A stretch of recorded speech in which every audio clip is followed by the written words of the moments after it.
Hello everyone, hello and welcome to all on my page. My name is Rishab Bhatia and I am a data science and business analytics intern at the Sparks Foundation. Today I am going to show you my Task-1 summation video on prediction using supervised machine learning. In this video, I'll be using a simple linear regression method for the solution. So let's begin.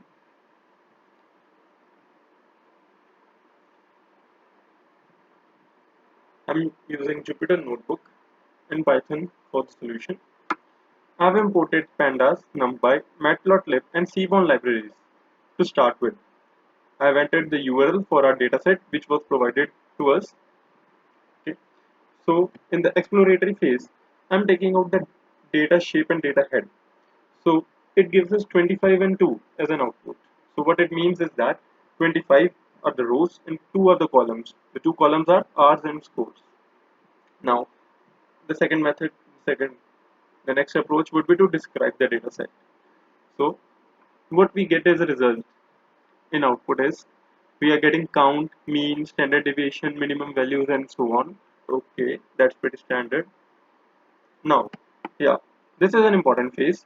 So I'm taking out the information of the data to find out how much, what type of data sets are there, integer, um, float, characters, strings, there are any null values or not. Okay, so what I'm getting is that in our section, I have 25 non-null float values. Okay, and in scores, I have 25 non-null integer values. Okay, so we have different float and integer values. Okay, and non-null values. Okay, that's pretty neat because we don't have any kind of null values. If we were having any kind of null values, we would be requiring and one set of additional line to remove those null values to make our data set more neat and clean. Okay, so we are good to go.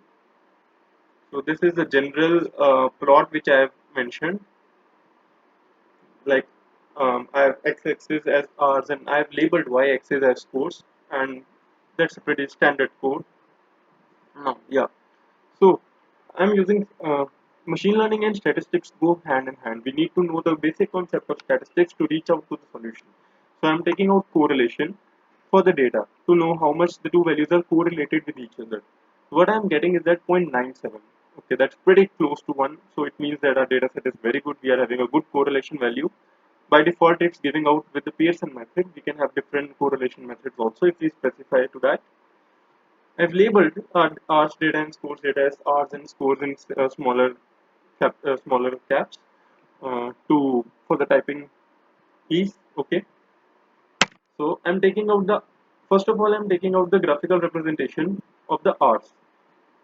Okay, so I don't have any outliers, which is pretty good for me and the data because if there were any outliers present in this, it would drastically have impact. It would have a drastic impact on the standard deviation as well as on the mean values. So we are pretty much concentrated onto one single values, like single central tendency it has. That's pretty good. Now let's head towards scores. And for score also we are having a pretty similar representation. Central tendency concentrated towards one point. Yeah. So in the next line of code I have entered x and y axis. I have entered the representation of the data values. Yeah. So this is the important part from the 28th. So I would request you all to please look into that carefully. So I'm importing train test libraries because we know that we need to have data in form of train data and test data for our model. So I've entered test data as 20%, 0.2. So that means the train data would be 80% and random state is 0. The next step would be to import the linear regression libraries and fitting the model, fitting the train dataset into our model. Linear regression is pretty much similar to a simple line, mx plus c, slope and intercept. So that's a pretty standard code, or we can say that basic mathematics. I've entered the scatter plot and the show.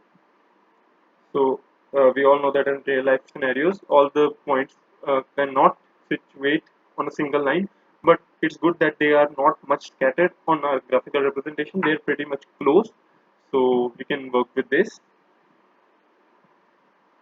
Now, this y underscore predict will give us the predicted values from the data from the scikit-learn library internally.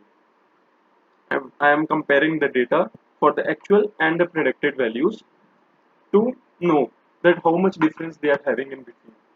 I am the best and the optimized code would give a very less difference between the two values. Okay, for your ease and say for your sake, I have printed the test and predicted values also. 2016.8 is the predicted one, 2733. Okay, they're pretty much close. Okay, now again I am plotting. So this is the difference. Okay, in from the test values and the predicted values. So it lies between around -6 to 4. If we take out difference, it's pretty much between 0 and 1. Okay, so that's good. Now heading towards the final section, what is the answer to the main question? We are having a question that how much a student would score if he studies for 9.25 hours. So after entering the train data, and with all the code, and with everyone with the predicted values, we are trying to reach out to the final answer. And what we are getting here is that the predicted score through this method for a student who studies for 9.25 hours is 93.69 percentage. Okay, and we need to evaluate the model itself before taking it out as the final one or considering it out as the final one. I'm importing metrics and R square score libraries. So what I'm getting it here is mean absolute error is 4.18 and R square score is 0.945. Okay, so that is a good point. With R2 square or R square score of 0.945, it means that our model is predicting about 94.5% of the data, which is pretty good for this case.